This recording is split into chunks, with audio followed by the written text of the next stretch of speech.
ಚಿತ್ರದುರ್ಗದಲ್ಲಿ ಗಾಂಜಾ ಸೇವನೆ ಮಾಡುವವರು ಎಚ್ಚರ ವಹಿಸಬೇಕು.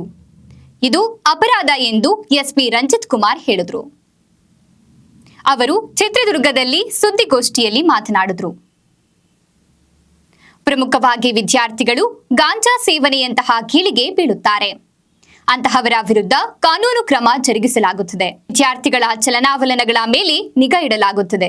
ಆದ್ದರಿಂದ ವಿದ್ಯಾರ್ಥಿಗಳು ಬಹಳ ಎಚ್ಚರಿಕೆಯಿಂದ ಈ ವಿಚಾರದಲ್ಲಿ ನಡೆದುಕೊಳ್ಳಬೇಕು ಎಂದರು. ಅದೇ ರೀತಿ ಕನ್ಸಂಪ್ಷನ್ ಯಾರು ಮಾಡ್ತಾ ಇದ್ದಾರೆ ಅವರು ಕೂಡ ಎಚ್ಚರ ವಹಿಸಬೇಕು. ಯಾಕಂದರೆ ಒಂದು ದೊಡ್ಡ ಸಮಸ್ಯೆ, ನಾವು ಇದನ್ನು ಲೈಟ್ ಆಗಿ ತಗೊಳ್ಳಲ್ಲ. Even if they are students we may not leave them.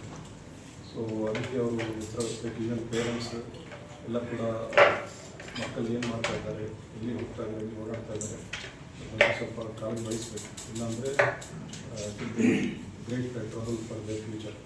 ಒಂದು ಸಲ ಕೇಸ್ ಆದರೆ ಅವ್ರಿಗೆ